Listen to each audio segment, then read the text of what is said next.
Steve Kornacki writes for the New York Observer. Gentlemen, I've got something really delicious here. In the new book, David Plouffe writes that an Edwards campaign aide made this offer, quote, "Unless this race is shaken up, Hillary's going to win. What would shake the race up if John, ending his campaign, but not simply endorsing another candidate, all things being equal, John prefers Barack, they would announce they are joining forces and will run as a ticket." A little later, the same campaign chief for Barack Obama writes, right at the end of the conversation, the Edwards rep added a new wrinkle. Just to be clear, we're going to talk to the Clinton people, too. That's not where John's heart is, but he's at a point of minimum leverage here. Gene, here you have a guy sending his minion out to shop around his ability to offer himself up, his willingness, his availability to run as somebody's running mate if it will screw the other candidate. Well, yeah, screw the other candidate. This is John Edwards. And advance him. I mean, yeah. and he said all along, oh, I'm not interested in being vice president. I've done that, been there, done that. It is striking, too, given what we know about John Edwards now, given what we know was going on in his life at the time, that not only was he running for president, but he'd be willing to be on the ticket and perhaps screw that up for the Democrats as well. You know, I think, Steve, this is one of the great ones. Let's stick above the goo level here, stay away from the sex at all, to the simple question. Is this the ultimate in cynicism, saying this is old big city politics? Like, I don't care who wins as long as I get a piece of the action here. Yeah, and, you know, we can look at it from the big picture and say, well, obviously the Obama people were right to stay away from this because, you know, the scandal would have embarrassed them. But from the raw politics of it, I think this would have been a big mistake for them. I don't see what the upside would have been of going along with something like this because, you know, politicians always overstate their own ability to deliver their supporters to other candidates. And the media usually plays along with that, too.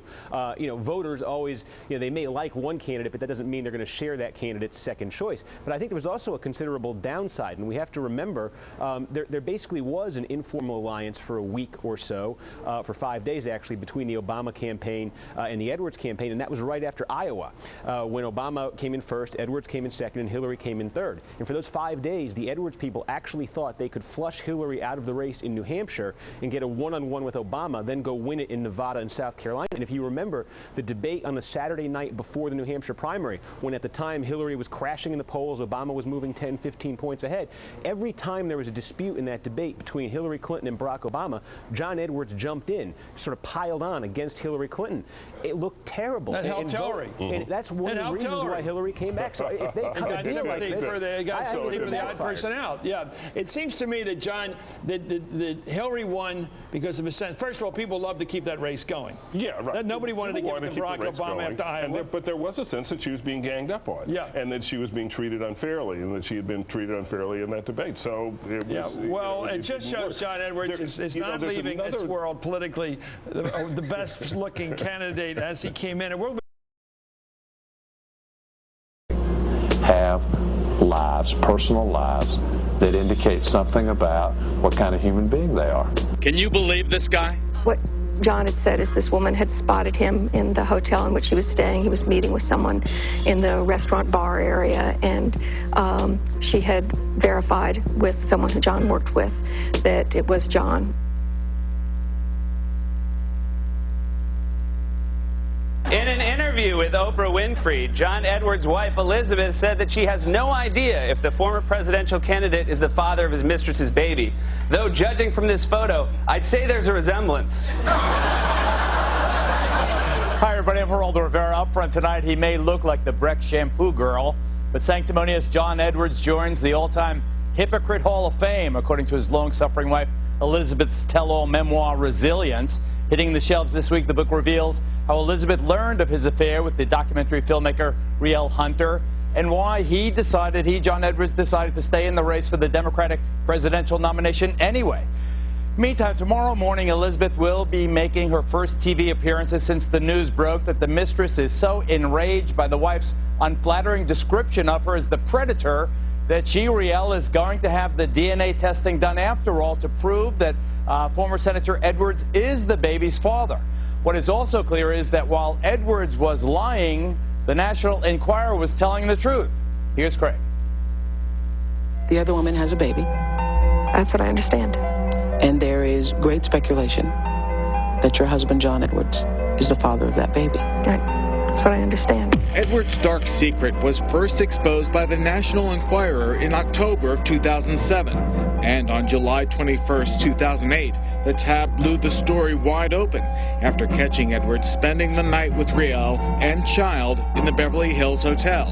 Investigative reporter Alan Butterfield showed us how the sting went down. Edwards enters into the room, and the lights are off. We have people who are watching the room from the outside through the curtains. How many hours before Senator Edwards emerges from this room? Well, he left approximately 5 hours, 2:45 the following morning a.m. He hurried up, put his head down, and made a bold sprint. So he did a beeline down? Beeline to the bathroom. He went into the bathroom like this. We tried to get in. In the meantime, Edwards is holding the bathroom door shut like this. He's holding it. And you're on the other side here. You're pulling the other way. And occasionally I would pull him and I would be able to overpower his strength, and I would see his smile face with his big flopping hair going, What were your questions? Mr. Edwards, we identified him ourselves from being from the National Enquirer, and we want to know why he's here at the hotel visiting his mistress at this time. Is he visiting his love child at this time? And does his wife Elizabeth know that he's, has a love child, a mistress? And does she know that he's here? Did he answer any of your questions? He didn't say a word. Describe his face. What was his expression? He looked like his life had just ended. His world had just came crumbling down. I've responded to consistently to these tabloid allegations by saying I don't respond to these lies. Edwards' denial fell flat when the tab revealed photos taken through the hotel window of John Edwards holding an infant believed to be his. The following month, he changed his tune about the affair, but the issue of paternity remains open. Let me say this, and I want to say it absolutely clearly. I was wrong, and I am responsible. Edwards' life is now literally an open book. He claims he's ready to step up and take a paternity test to determine if Frances Quinn Hunter is his daughter. Riel, who reportedly earned $100,000 for her documentary, has no apparent means of income at this time and is living with her former business partner in an upscale New Jersey neighborhood. Earlier today, we attempted to talk with them. I just wanted to talk with Riel. You and everybody else. The thing that I can't get my arms around, Craig, is that I don't buy that you sleep with a woman one time and she gets pregnant. That only happens in the movies, usually.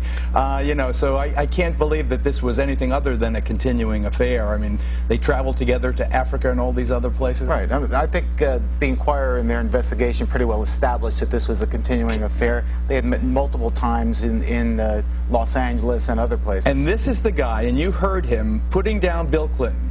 You heard him being sanctimonious about Bill Clinton's straying, and he's running for president, lying to the entire country. What would have happened if he had been elected? Right back after this. Ultimately, he would be revealed as a hypocrite and a cheat.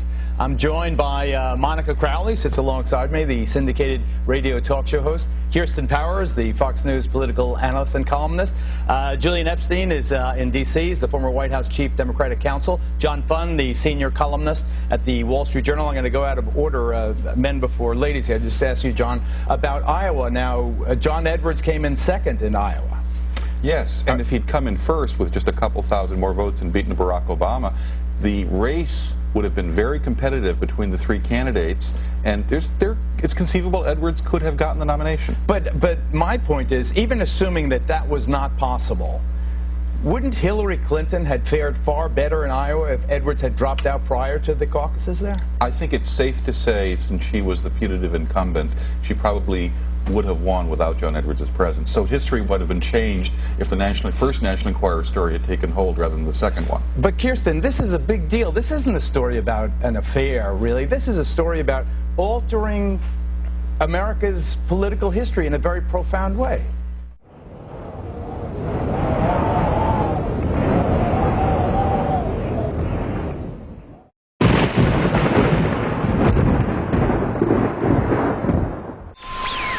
It's not over until the lady in the pantsuit says it is.